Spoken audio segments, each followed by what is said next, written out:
Welcome to the Chief Endurance Officer Podcast. I'm your host, Greg McDonough. Each week, we hear real time stories from athletes and CEOs on how to maximize performance through an endurance mindset. Let's get started. Well, welcome to the show. Today, we've got a super impressive athlete. She is a world-class mountaineer, endurance coach, motivational speaker with nearly 2 decades of high-altitude climbing experience. She is the second American woman to summit K2, the world's deadliest peak, and has stood atop Everest and the 6 of the 7 summits. She's a breast cancer survivor whose resilience and determination drive her passion for pushing boundaries and inspiring others. The author of Finding Elevation, Fear and Courage on the World's Most Dangerous Mountain, founder of Alpine Athletics. Please welcome Lisa Thompson. Lisa, it's great to finally have you on the show. Thanks, Greg. It's really great to be here. I'm always a little humbled when I hear just all of those accolades listed back to back. It always gives me a little pause, but thank you for having me. It is an honor. And I find that those accolades, especially over time, when you say them all in one sentence, it feels like a lot. It But if does. it's over a 10-year period, it just kind of teaches us a little bit about perspective again. But before we jump into that, Lisa, I would love to know how your endurance mindset has impacted your life unexpectedly. That is a good question. I think that for me, it's shown up in a lot of ways, probably related less to physical activity, but more to like leadership. Um, and I think that sometimes is subtle. When we're talking about physical pursuits or activities, there's a lot of grit involved in that.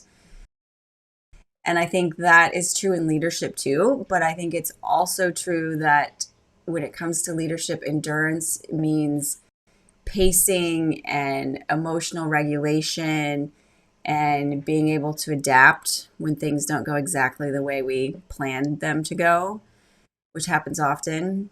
Um, I really try to embody those same principles when I'm leading as I do when I'm in high altitude environments, to think about what I can control, accept the things that I can't, and stay connected to what's important to me and what my goals are around that endeavor. So it was interesting to think about it in those terms because I've so often thought about endurance in terms of a physical pursuit or activity. But I think when you're an entrepreneur, endurance is also a key principle or skill to have. Yeah, the similarities are are parallel, right? It's and there's a couple words that you left me as breadcrumbs, and one was an emotional regulation. And where my mind went when you mentioned that was not just your own emotional regulation, but those of the others that you're leading. Like, how do you interpret their emotion, their emotional reaction, where they're going to be, like Mhm. where's their state of mind? So, Lisa, as a leader and as a mentor, how have you sort of handled that? Kind of reading the room, understanding where people are. Well, let's leave it at that, and then I'll go into the next version of that question. Yeah, that shows up for me a lot as a coach. And, I have this very fortunate position to be a coach because I've experienced a lot of things, and it's been important to me to share those things in terms of climbing and skills with other climbers who endeavor to do similar things. And I find myself sometimes like, so I was taught by sort of hard men, like mountain men. Those are the people who taught me how to be a mountaineer, where there was like no room for screwing up, like at all. And for a long time, I emulated those things as a coach and as a leader in the mountains. And I find that that can very often be my default approach to a situation. And I have to think about my own emotional regulation and tell myself that I am here in order to help coach people and share what I've learned. And I think the best way to do that is to have a little more compassion in the situation. And so I will remind myself also, when it comes to climbing in the mountains, we all started from the same place, which was basically zero.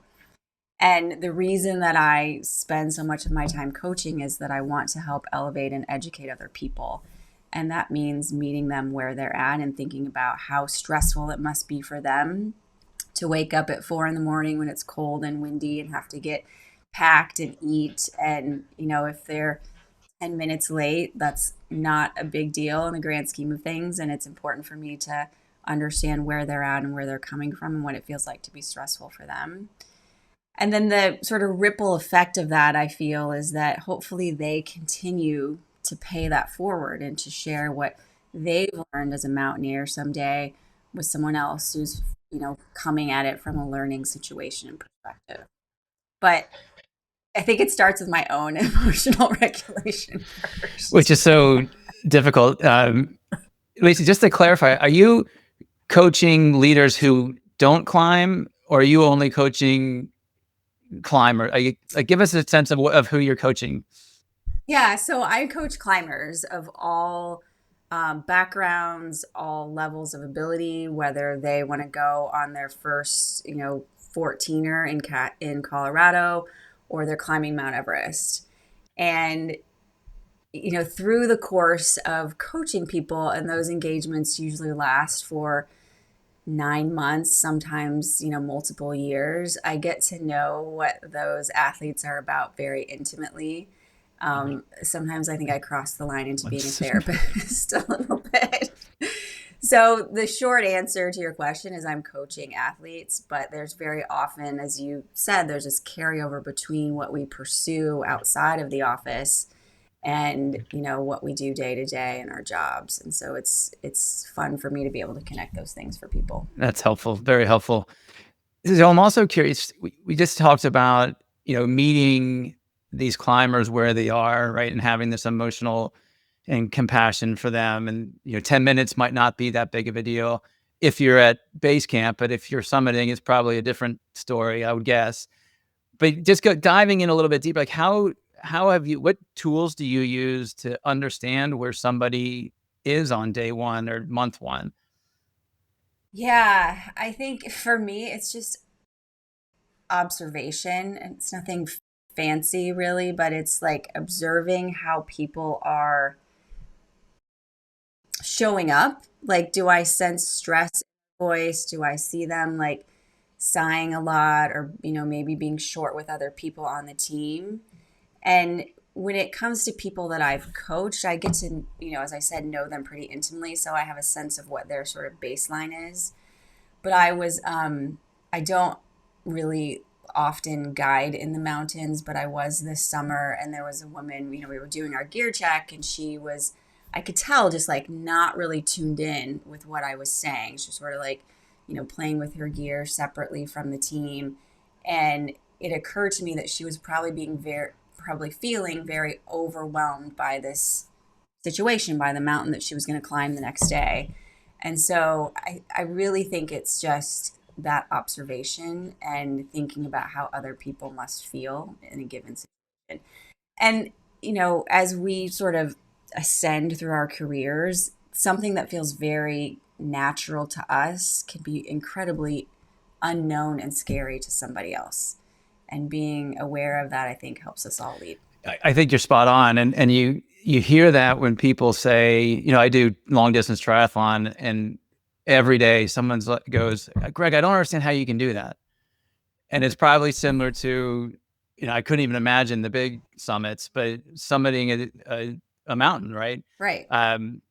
But it's the training and the preparation and all that work that you do when nobody's watching that allows you to get that performance and when you need that performance to happen.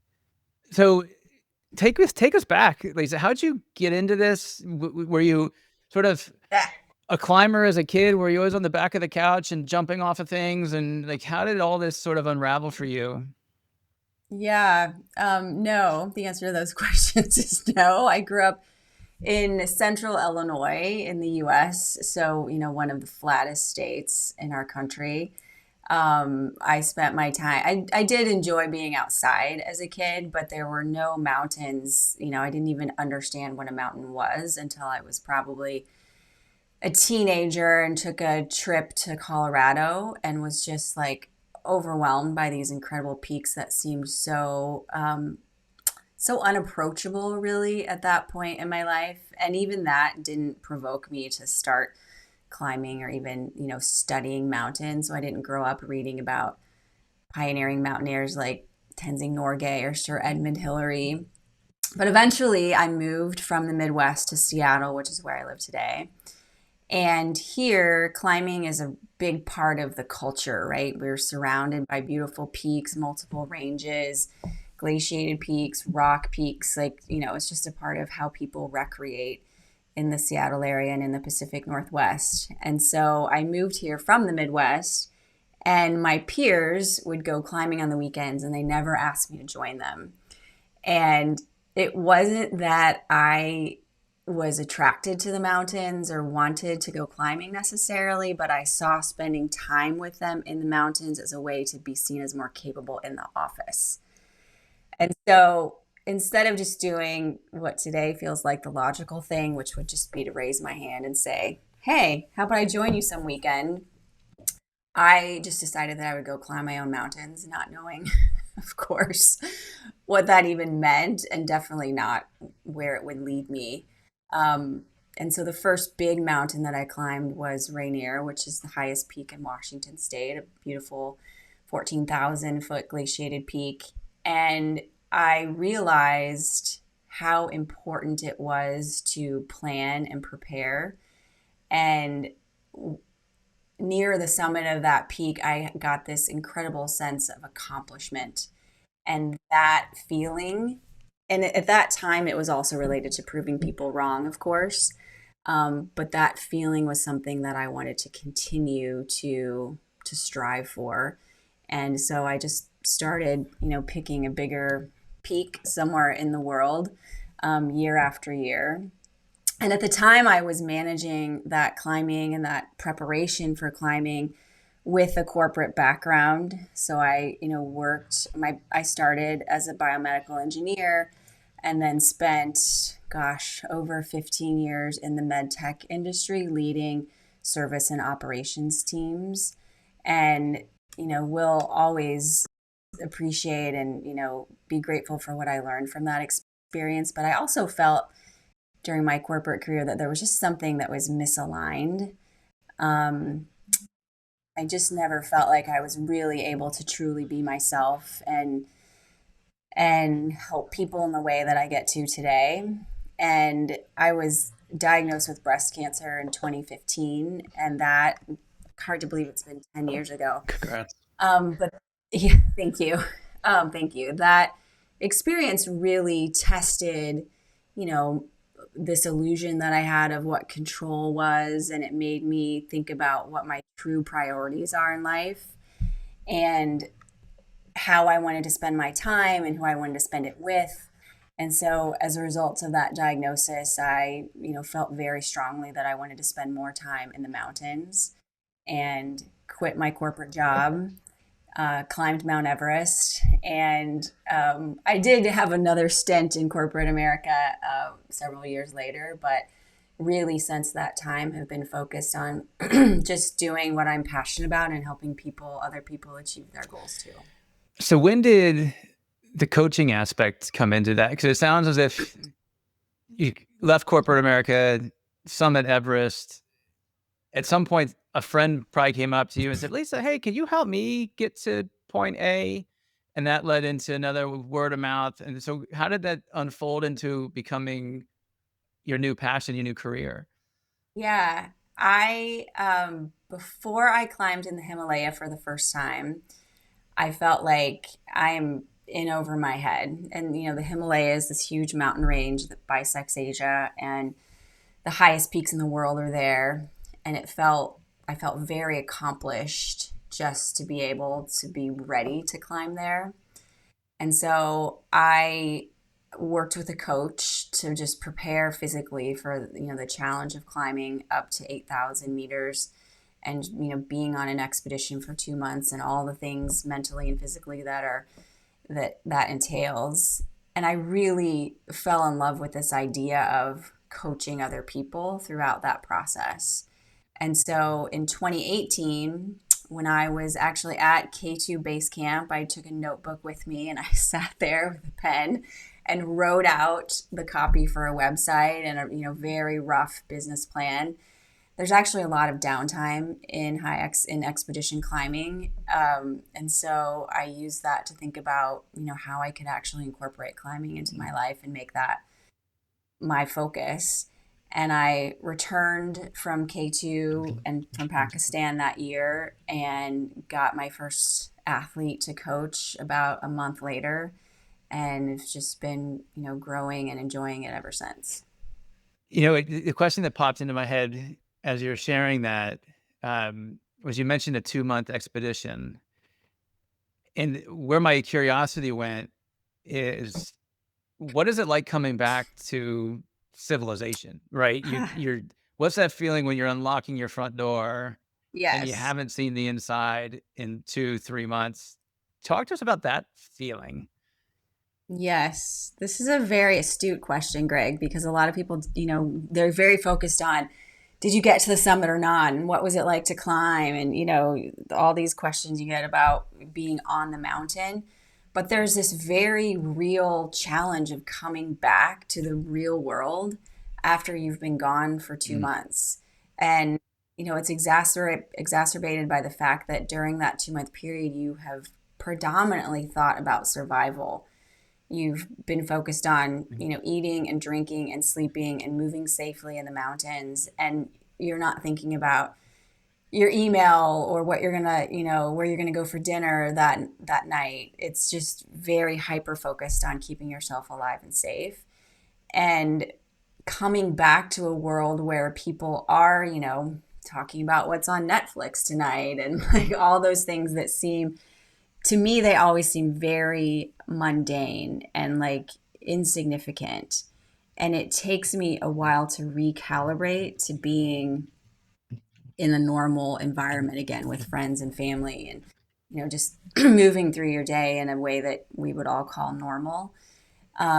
There also is this very real sense of letdown after achieving a goal, which you probably are familiar with as well, where, you've even if you achieve that goal, if you were successful by whatever definition you created for yourself of success, there's this sort of gap in your life when it comes to having such an intense goal, and there's all this sudden free time that you had spent preparing and training, and you don't have to do that anymore.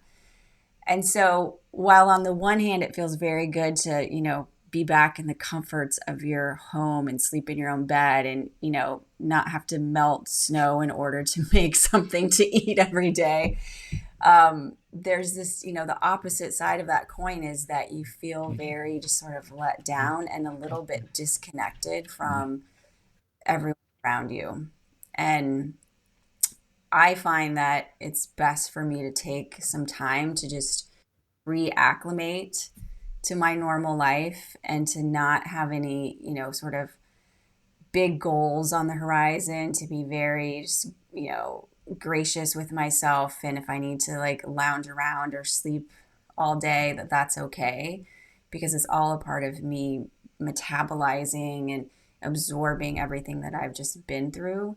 And that in turn helps me show up better as a coach and friend when I'm ready to do that. Certainly. And I would imagine you've almost mastered that reacclimation where it's days 1 through 3, I'm doing X, Y, and then 4 through 7, it's this. Like, can you walk us through sort of what your process is? Yeah. So what has worked best for me is actually to have a stopover somewhere tropical on the way back from Okay. Nepal. So to like, there's a yoga retreat I love in Thailand, and I will very often spend a week there. I love in Thailand, and I will very often, really delicious food and move my body in different ways. And having that break that is such a counter to what I have been doing for the past 2 months helps me reset. And then when I get home, I try not to have any big decisions or work commitments for a week so that I can just kind of move through my day in a way that feels natural and organic to me and not be constrained by commitments. Um, I think that's a very important, like not having any big decisions to make is very important. And then I usually will start thinking about like, what do I want my next goal to be? Like, what are the things that I will look back on the climb I just completed and think about what, and I will actually write this down, like what went really well and what are the things that I could improve upon for the next time. And then I will start thinking about a goal or a climb that lets me push myself a little bit more in those directions that I want to continue to grow in. That's awesome and super helpful. Um, another idea that came to mind when you're talking about the yoga retreat in Thailand, I started to wonder, like, what parts of the world have you been able to discover through conversations with other mountaineers, right? So you're on this 2-month expedition, it could be longer than that, and you're really connecting with like-minded individuals who know that there's a yoga retreat location in Thailand, who knows that X, Y, and Z is Right. in South Africa. I mean, any unexpected sort of discoveries or adventures that have come out of the adventure itself? I think what has been unexpected is and maybe it's not entirely unexpected, but because looking back, it seems obvious to me, but it's the connections that I've made, like you said, Greg, with people from all over the world who are like minded. And that has enabled me to travel to those places and meet those people again and spend some time adventuring in their domain. So like maybe I, visit a friend who I've climbed with in Norway and get to just not even do anything crazy with her, but like go for a hike and like near her home and see what that's like for her. So it's really been cool to have these connections with people all over the world and to be able to adventure with them in different ways. Yeah. And it's cool to, be traveling and like, oh, I'm in Japan. Do I know anybody here? And can I like, who can I go spend some time with? And That's awesome. I think it's by virtue in part of being in this extreme environment with someone that you build bonds that are very real and very lasting. And you're able to, you know, continue that conversation or continue that friendship outside of the mountains. That's impactful and long lasting, right? Yeah. Um, Shifting gears a little bit, when I was researching you and your website and your history, I noticed a lot of philanthropy came up through many of your clients. Can you talk to us about, from a philanthropic perspective, Yeah. what you're doing? Yeah. Mountaineering has often and correctly been accused of being a very selfish pursuit, right? Nobody really benefits from me standing on the top of any mountain. And that never really felt right to me. And as I traveled to different countries, particularly Nepal, when you see how people live and it's how different it is from how we live. And it's not that one way is better or worse, but for me, it was important to have a positive impact in the places that I traveled to and climbed in. And so in 2022, a group of climbing friends and I decided that we wanted to climb as a group of women that were fully supported by women. And there have been a lot of all women expeditions in the Himalaya, but many of them were guided by men. And so we thought that we wanted to really explore what women could do solely when we supported one another. And it was important to us that we, as a part of that process and as a part of picking the team of climbers, worked with women who aspired to have a job in the mountains in the Himalaya, but hadn't been given that opportunity because it's rare for women to work in the mountains in Nepal. And so we've, very specifically chose women that we felt like we could mentor or teach a skill to, and they were open to that learning and gaining that knowledge. Um, and that we additionally, sort of on the opposite end of that spectrum, raised money for girls' education in a particular village in Nepal where girls are not usually educated and therefore are very often trafficked by their parents, which is just a heartbreaking decision to think about making and situation to see happen. And so that climb, which was on a mountain called Cholatsi in Nepal in 2022, was just meaningful on so many ways. The climbing was pristine and beautiful, but seeing the impact that that climb had on women in Nepal and the ripple effect that that has on their village and their children and their husband who might be sick and unable to work was just incredibly impactful. And so that has triggered for me a focus on creating all women's expeditions that are in some way philanthropic. And in the US, I usually work with a cancer survivor organization here in the Seattle area called Northwest Hope and Healing that raises money for women who are fighting breast cancer. And it just, I think it was born out of me needing to feel more aligned with the places I'm climbing in and to start to give back to other communities. So we've done that not just in Nepal and in the US, but in Ecuador and in Mexico as well. And there'll be some more climbs coming up in 2026 too. And those climbs are listed on your website. Is that correct? Yep, absolutely. That's awesome. And do you take in support outside of people who are climbing and participating in the expedition?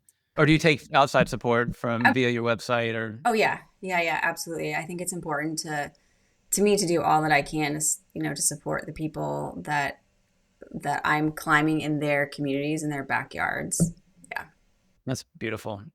I'm going to switch gears on you slightly and go back to coaching. And I would love to talk about the mental preparation, how you mentally coach, not your mentality, but how do you coach the mental preparation needed to achieve one of these feats, one of these summits? Yeah, this is such a huge topic and one that my passion for has been growing.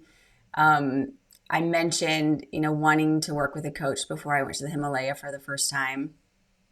And before I went to Everest, I realized that, I had spent all this time preparing physically, but not mentally for what I was about to endure. And I knew that the mental game was important, but for me at that point in my life, it felt like paramount that I get some support to just build my strength mentally. And so I worked with a performance coach. It was incredibly impactful for me.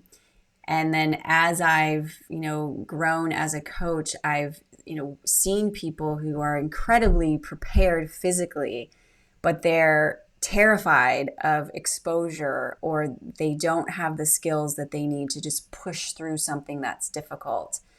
And so I've incorporated in the coaching that I deliver, this, aspect of mental preparedness and mindset.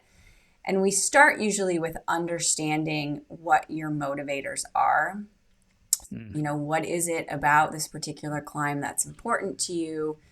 And for some people, it really is like, I just want to stand on the top of this mountain. And, for other people, it's to prove to their children what they're capable of. There's some sort of, really strong extrinsic reason for climbing. And then once we know that, we, build tools and a framework around that why or that meaning for them so that they have something to really anchor into when things get difficult. That has always worked for me personally. And I've, just seen it's really is special to me when, people that I've coached come back from a climb and they talk about using those tools and like really thinking about their why or using mantras when things got difficult. And to me, that's climbing and any kind of endurance activity is physical for sure. But there's a point, I think, I'm sure you would agree, when it's not about what your body can do anymore. It's about what your mind can do. And if we haven't prepared for that, we're, probably going to hurt more than we need to. Absolutely. Is there any particular story that you have of when that mental preparation sort of really came to the forefront and got you through a situation?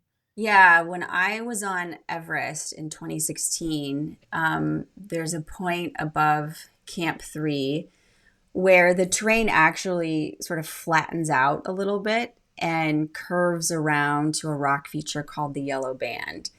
And I, of course, had meticulously studied the route, so I expected when I got to this point of the climb that I would feel pretty good because the terrain was, easier than it had been previously.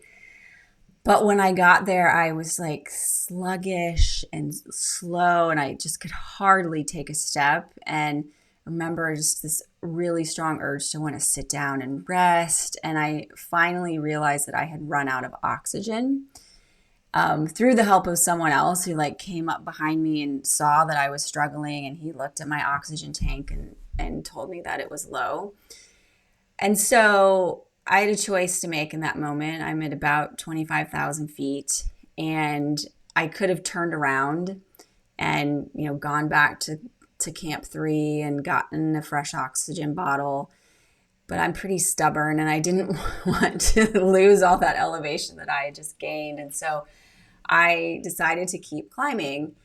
And after that sort of flat part, this rocky section called the Yellow Band is probably 35-degree rock. So at sea level, it would be like a fun, feature to climb. But on that day, at that elevation, without the benefit of oxygen, I knew that it was going to be the hardest thing I had done. At the time, I thought physically.